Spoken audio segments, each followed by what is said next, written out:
রাসূল আকরাম সাল্লাল্লাহু আলাইহি ওয়াসাল্লামের কন্যা, নবীজির কলিজার টুকরা, নয়নের মণি, আল্লাহু আকবার, বেহেশতি মহিলাদের সরদার হযরতে ফাতেমাতুজ জোহরা রাদিয়াল্লাহু আনহা ইন্তেকালের সময় যোহরের নামাজের পরে, আল্লাহু আকবার, কয়দিন পর্যন্ত ফাতেমা জ্বরে আক্রান্ত ছিলেন।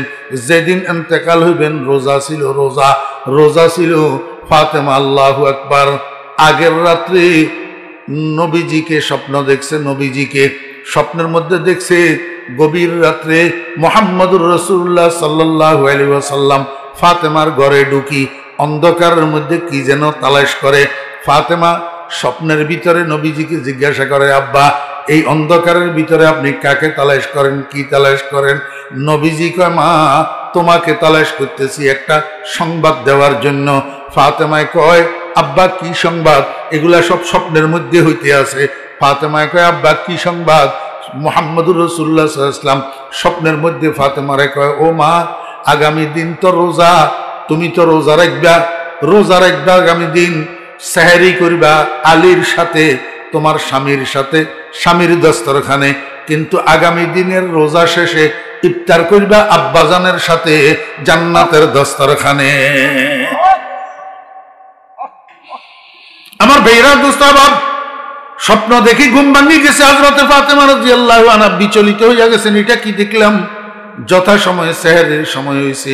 হযরতে আলী রাদিয়াল্লাহু আনহু ঘুম থেকে উঠছেন, স্বামী স্ত্রী দুজনে সেহরি করছেন, কিন্তু ফাতেমা আলীর স্বপ্নের কথা কয় না, কারণ এই স্বপ্নের কথা কইলে আলীর সেহরি খাওয়া আর হবে না, এটা ফাতেমা বুঝে, এই জন্য কয় না। দুজনে সেহরি খাইছে। সেহরি খাওয়ার পরে হযরতে আলী রাদিয়াল্লাহু আনহু মসজিদে চলে গেছেন ফজরের নামাজ পড়ার জন্য। ফাতেমা রাদিয়াল্লাহু আনহা ঘরের কোনায় যায় নামাজ বিছাইয়া ফজরের নামাজ পড়ছেন। ফজরের নামাজ পড়ি নামাজের মুসল্লা থেকে উঠি রান্নাঘরে ঢুকছেন। রান্নাঘরে যাই একসাথে কয়েকটা কাম শুরু করছে। এক নম্বর, হাসান হুসাইন রাদিয়াল্লাহু আনহুমা, ছোট্ট ছোট্ট দুই শিশু বাচ্চা, এই দুজনের পরিধেয় যত কাপড় চোপড় ছিল সবগুলারে একটা বালতির মধ্যে ভিজাইছে ধোয়ার জন্য। ও বেরা দোস্ত আবাব, চুলার ভিতরে আগুন জ্বালাইছে, বড় একটা হান্ডির মধ্যে পানি দিয়া এই পানি গরম করতে আছে আগুনের উপর। অন্যদিকে বড় একটা ডিশের মধ্যে বেশি পরিমাণে কতগুলা আটারে পানি দিয়া গুলি খামির বানাইতেছে রুটি বানানোর জন্য। এই মুহূর্তে হযরতে আলী রাদিয়াল্লাহু আনহু মসজিদের থেকে আসছে, আসি ঘরে ঢুকছে। ঘরে ঢুকি দেখে ফাতেমার নামাজের মুসল্লা খালি, নামাজের মুসল্লায় ফাতেমা নাই। হযরতে আলী আশ্চর্য হইয়া গেছেন, ব্যাপারটা কি?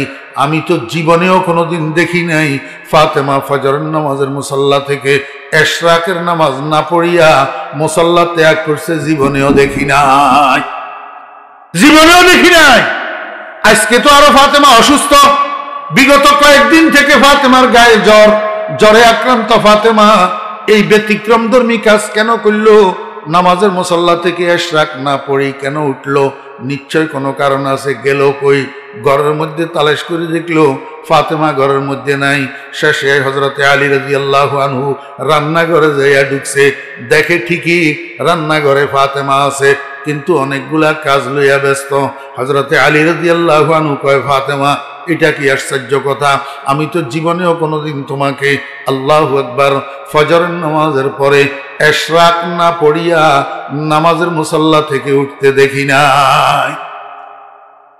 এই যুগে বলা বাহুল্য আমার ভাইরা, দোস্ত আবাব, আল্লাহু আকবার, গোটা সেনবাগ উপজেলা তালাশ করলে কয়জন মহিলা পাওয়া যাবে যে এশরাকের নামাজ চিনে, এশরাকের নামাজ বুঝে, এশরাকের নামাজ পড়ে? কয়জন মহিলা পাওয়া যাবে? সর্বসাধারণের গুলা বাদ দিলাম, আলেম ওলামার বউরাও তো শতকরা কয়জন পাওয়া যাবে এশরাকের নামাজ পড়ে? হযরতে আলী রাদিয়াল্লাহু আনহু কয়, ফাতেমা, জীবনেও তো কোনোদিন তোমাকে এশরাক না পড়ি নামাজের মুসল্লা ত্যাগ করতে দেখি নাই। আজকে তুমি অসুস্থ মানুষ, এশরাক না পড়ি নামাজের মুসল্লা থেকে উঠে গেলা, আবার রান্নাঘরে আসি, একসাথে এতগুলা কাজ কেন শুরু করছো? বাচ্চাদের কাপড় এতগুলা কেন ভিজাইছ? তুমি অসুস্থ শরীরে এতগুলা কাপড় কেমনে ধুইবা? এতগুলা রুটি কার জন্য বানাইতেছ? আমরা সবাই মিলি 3 দিন খাইলেও তো শেষ হবে না, এতগুলা রুটি কেন বানাইতেছ? এতগুলা বেশি পরিমাণ এতগুলা পানি কেন গরম করতেছ কার জন্য? ফাতেমা কয় আলী আমি গত রাত্রে একটা স্বপ্ন দেখছি, আপনার সেহরি খাওয়া হবে না, এই জন্য বড় রাত্রে আপনাকে বলি নাই। আমি গত রাত্রে একটা স্বপ্ন দেখছি। কয় কি স্বপ্ন দেখছ? কয় আমি স্বপ্ন দেখছি আমার আব্বাজান আল্লাহু আকবার আমার ঘরের মধ্যে অন্ধকারের ভিতরে আসি হাঁটে। আমি জিজ্ঞেস করলাম আব্বা এই অন্ধকারে আপনি কাকে তালাশ করেন? আব্বাজান কয় ফাতেমা তোমারে তালাশ করতেছি একটা সংবাদ দেওয়ার জন্য। সংবাদটা হইল আগামী দিন তো রোজার একবার রোজার দিন, তবে সেহরি করিবা তোমার স্বামীর সাথে, আর রোজা শেষে ইফতার করিবা আব্বাজানের সাথে জান্নাতের দস্তরখানে। আব্বাজান এই কথা আমাকে স্বপ্নের মধ্যে বলি চলে গেছে। হযরতে আলী রাদিয়াল্লাহু আনহু এই স্বপ্ন শোনার সাথে সাথে চিৎকার মারি কান্না শুরু করছে, কারণ আলীর আর বুঝতে বাকি নাই যে ফাতেমার খাব রুয়ায়ে শয়তানি হইতে পারে না, ফাতেমার খাব রুয়ায়ে রহমানি, এটা আল্লাহর পক্ষ থেকে দেখানো খাব এবং মুহাম্মদুর রাসূলুল্লাহ সাল্লাল্লাহু আলাইহি ওয়াসাল্লামের আকৃতি শয়তানে ধারণ করতে পারে না। বিদায় নবীজি ফাতেমার ঘরে আসি নবীজিকে বলছেন এই কথাটাও কাট্য সত্য, আগামী দিন ফাতেমার ইন্তেকাল হইয়া যাবে। যদি ইন্তেকাল না হইতো তাহলে জান্নাতে আব্বার দস্তরখানে ইফতার করতে পারতেন না। আমার বেয়েরা দোস্ত আবার হযরতে আলী রাদিয়াল্লাহু আনহু কান্না শুরু করছে, বাচ্চা ফলার মতো হাউমাউ করে করে কাঁদে।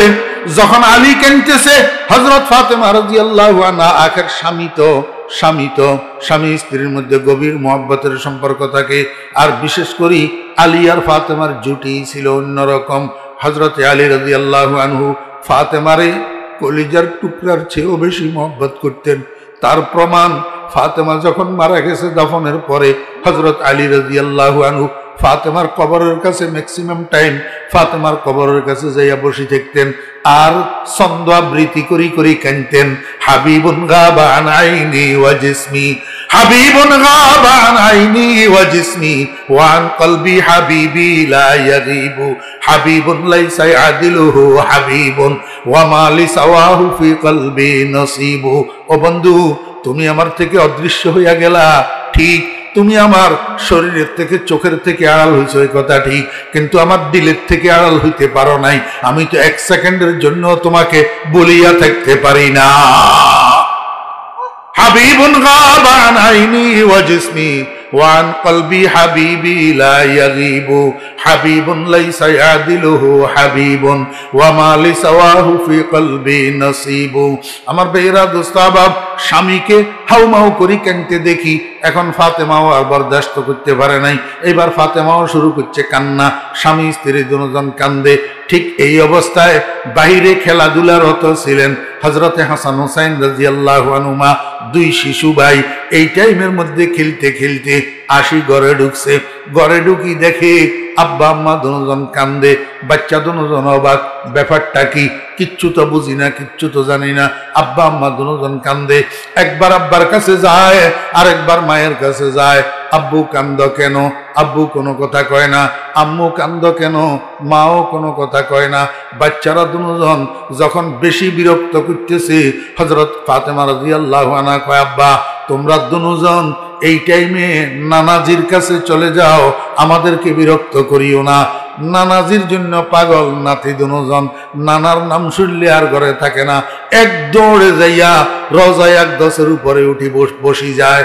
আমার বেয়েরা দোস্ত আহবাব রওজায়ে আতহারের আল্লাহর হাবিবের কবরের উপরে উঠি নাতিরা দুজন বসি যায়।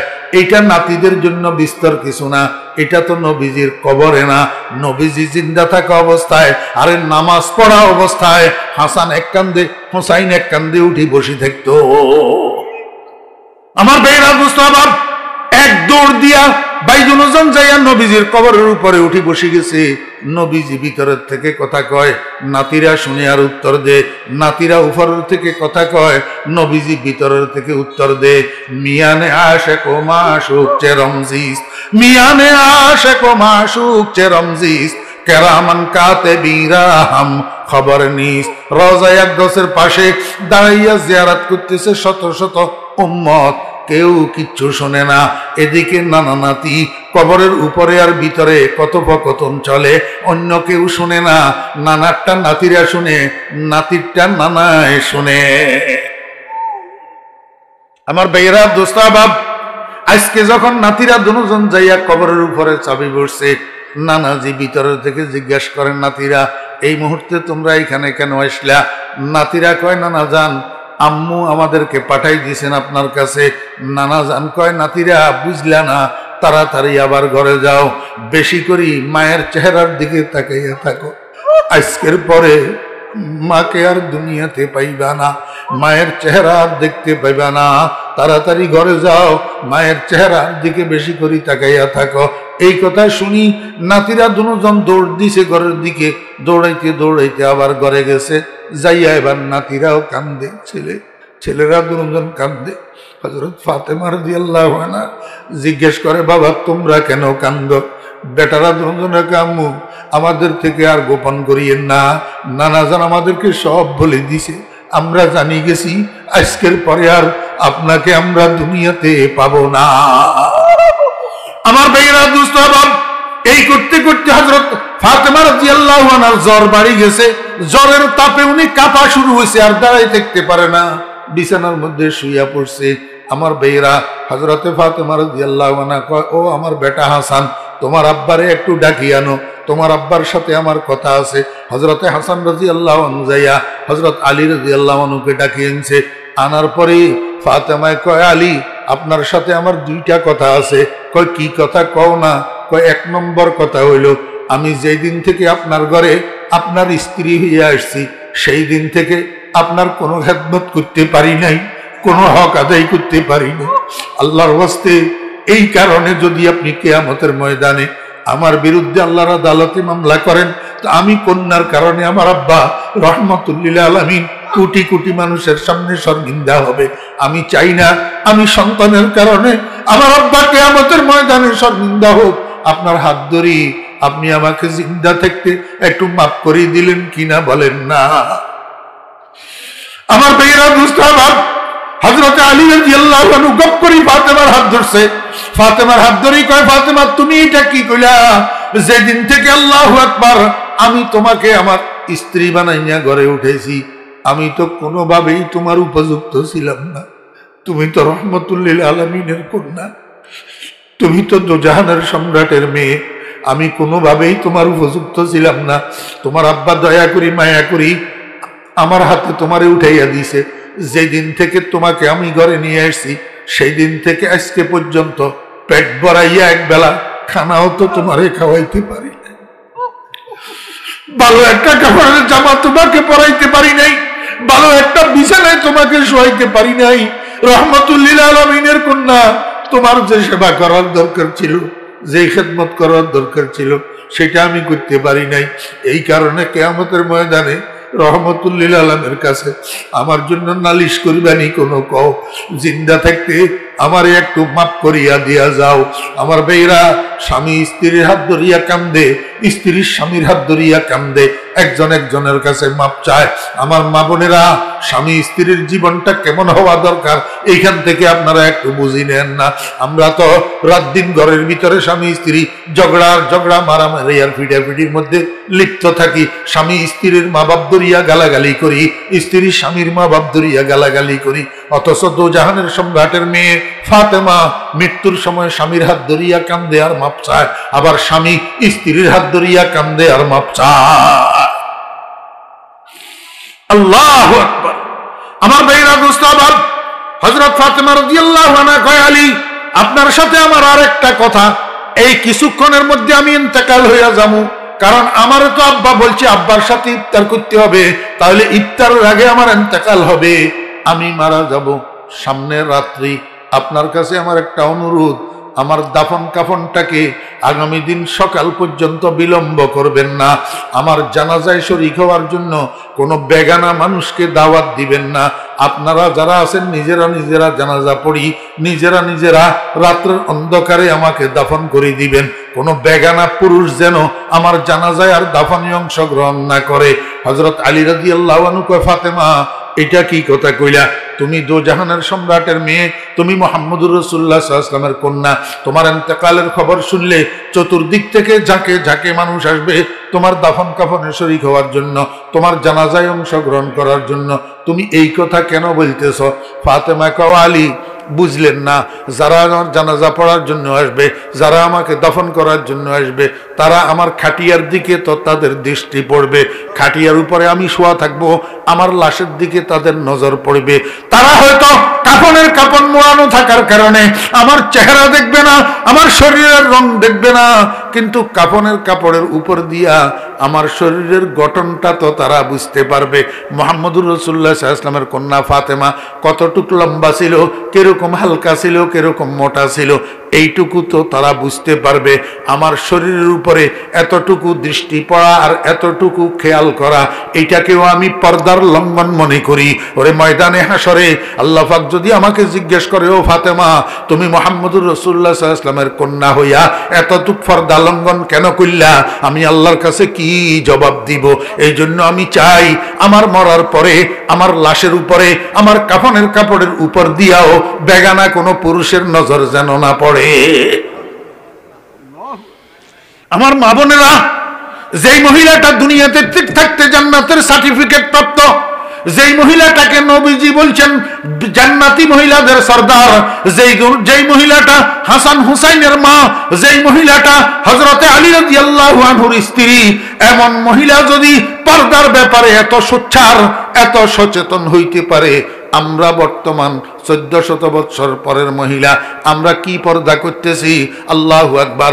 আমরা অহরহ অবিরতভাবে বেগানা মানুষের সাথে কথা বলি, বেগানা মানুষের সাথে দেখা করি, পর্দাহীন অবস্থায়, বোরকাহীন অবস্থায় রাস্তায় রাস্তায় মার্কেটে ঘুরা করি। আল্লাহু আকবার। অথচ আল্লাহ পাক রব্বুল আলামিন মুহাম্মদুর রাসূলুল্লাহ সাল্লাল্লাহু আলাইহি ওয়াসাল্লামের স্ত্রীদেরকে জোরে কথা না বলার জন্য, বেগানা পুরুষের কানে কথার আওয়াজ না যাওয়ার জন্য দমকাইয়া কুল করে ফেলতেছে। ইয়া নিসা আন-নবী লাস্তুন্না কাহাদিম মিনান নিসা ইনিত্তাকাইতুন্না ফালা তাখযা'না বিল কওল ফায়াতমা'আল্লাযী ফী কলবিহি মারাদ ওয়া কুলনা কাওলাম মা'রুফা। আমার ভাইয়েরা, মহিলাদের এই পর্দার জন্য 4 জন মানুষ দায়ী। কয়জন? 4 জন।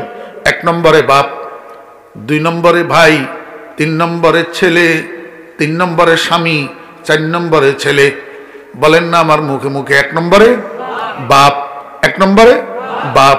বাপ মরে গেছে, মহিলার অভিভাবক হইছে ভাই। 3 নম্বরে স্বামী, 4 নম্বরে স্বামী মরে গেছে, মহিলার অভিভাবক হইল ছেলে। আমার ভাইরা, দোস্ত আবাব, একজন মহিলা কেন পর্দা করে না? একজন মহিলা কেন পর্দা বুঝে না? একজন মহিলা কেন পর্দা শিখলো না? এটার জন্য প্রথমত বাপ দায়ী। বাপের হাতের উপর আল্লাহু আকবার। একটা মেয়ে 10 বছর জীবন পার করার পরে আস্তে আস্তে যৌবনে পদার্পণ করছে, আস্তে আস্তে শরীর বেড়ছে।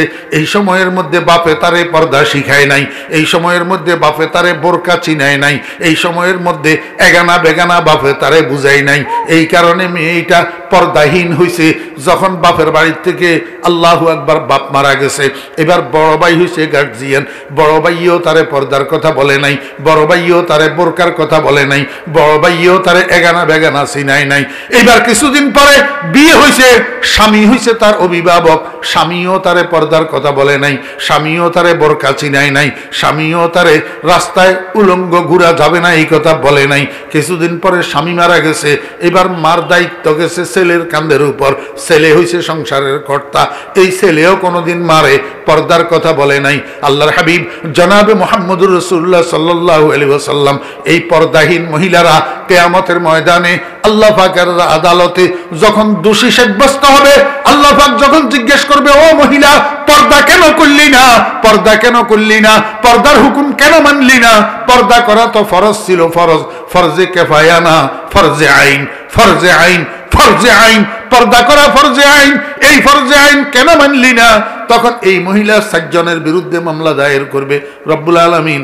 1 নম্বরে তো বাপে পর্দা চিনাই নাই, 2 নম্বরে ভাইয়ে পর্দা চিনাই নাই, 3 নম্বরে স্বামীও পর্দা চিনাই নাই, 4 নম্বরে ফেটের সন্তানেও পর্দা চিনাই নাই। আয় আল্লাহ, এখন যদি আমাকে শাস্তি দিতে হয় তাহলে এই 4 জনের আগে শাস্তি দাও।